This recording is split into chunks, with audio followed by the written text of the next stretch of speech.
भूल का एहसास। सावित्री एक आम मध्यम वर्गीय परिवार की मुखिया थी। वे अपने बेटे राज और बहू सपना के साथ रहती थी। एक बेटी मीना थी जो कि शादी के बाद अमेरिका में बस गई थी। सावित्री के पति की मृत्यु बहुत पहले ही हो चुकी थी। राज और सपना की शादी को 5 साल हो गए थे, लेकिन अभी तक उनकी कोई संतान नहीं थी। सावित्री की बहू सपना भी जॉब करती थी, जो कि सावित्री जी को बिल्कुल भी नहीं सुहाता था। वे जल्द से जल्द दादी बनना चाहती थी, लेकिन सपना और राज यह अच्छी तरह से जानते थे कि अभी सपना का जॉब करना कितना ज़रूरी था। सावित्री अपने बेटे राज से इस बारे में बात करती तो राज किसी न किसी बहाने से बात को टाल देता था। इसलिए मैं सपना को ही परेशान करने के बहाने ढूंढती रहती थी ताकि वह अपनी जॉब छोड़ दे। और अभी कोरोना काल में तो मानो उनके मन की मुराद ही पूरी हो गई थी। हालांकि वे दिल की बुरी नहीं थी, लेकिन पोते की चाह में वे ना चाहते हुए भी ऐसा कर जाती थी। अपनी हम उम्र सहेलियों को दादी बनते देखकर उनका मन दुखी हो जाता था। उस दिन भी घर में ऐसा ही कुछ हुआ। ऑफिस में काम की वजह से सपना देर तक सोती रही और सावित्री को अच्छा खासा मौका मिल गया। ये क्या बहू, अभी तक सो रही हो? पता है सुबह के 10 बज गए हैं। राज भी बेचारा कब से उठकर ऑफिस के काम पर लग गया है और तुम हो कि अभी तक सोई पड़ी हो। चलो अब उठकर सबके लिए चाय नाश्ता बना लो। मुझसे कुछ हो नहीं पाता है, वरना मैं तो तुम्हारे भरोसे कभी न रहती, खुद ही सब कर लेती। सॉरी माँ जी, वह देर रात तक काम चलता रहा, इसलिए सुबह सुबह ही सो पाई थी, इसलिए समय का पता ही नहीं चला। आप चलिए, मैं अभी जल्दी से आती हूँ।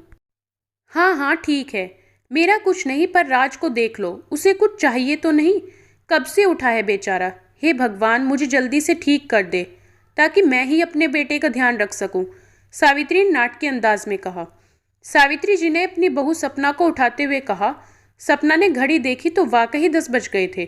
आज उसकी आंख कैसे नहीं खुली। वह जल्दी जल्दी अपने काम निपटाकर हॉल में आई तो राज अपने लैपटॉप के साथ ऑफिस के काम कर रहा था। उसने किचन में जाकर चाय नाश्ता बनाया और फिर रात के बर्तन साफ किए और झाड़ू पोछा करके नहाने चली गई। दरअसल कोरोना वायरस की बढ़ती बीमारी की वजह से शहर में पूरी तरह लॉकडाउन किया गया था, इसलिए काम वाली बाई भी नहीं आ रही थी। सपना खुद एक इंटरनेशनल कंपनी में काम करती थी। उसका ऑफिस टाइम निश्चित नहीं होता था। अधिकतर उसे रात में देर तक काम करना होता था। कल भी उसका काम देर तक चलता रहा, इसलिए वह देर तक सोती रही।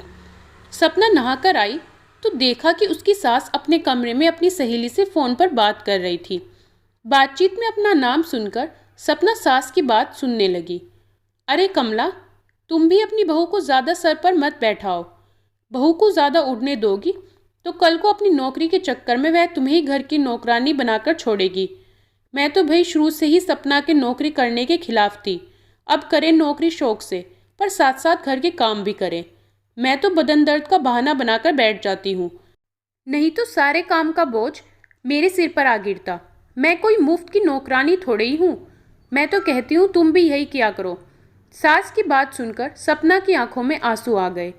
वह जिस सास को बीमार समझकर उनकी दिन रात सेवा करती है, उन्हें एक गिलास तक उठाने नहीं देती है, सारा दिन घर का और रात को ऑफिस का काम करके थकान से चूर होकर भी उफ तक नहीं करती, उसका यह फल मिला है। उसे मानो वे मेरी नौकरी के खिलाफ हैं, मगर यदि घर की किश्त नहीं होती तो वह भी कभी नौकरी नहीं करती। राज का बोझ कम करने के लिए ही तो वह नौकरी कर रही थी। खैर, अभी के मुश्किल समय में वह सास से किसी भी बात पर बहस नहीं करना चाहती थी जिससे घर का माहौल खराब हो, इसलिए वह उनकी बात को नज़रअंदाज करके वहां से चली गई। लेकिन उसकी नज़रों में सावित्री की इज्जत ज़रूर कम हो गई थी। दूसरे दिन सुबह सुबह सावित्री की बेटी मीना का अमेरिका से फ़ोन आ गया। मीना की सास उसके पास अमेरिका आई हुई थी। आदत के अनुसार सावित्री ने जैसे ही मीना की सास की बुराई करनी चाही, वैसे ही मीना ने उन्हें डपट दिया।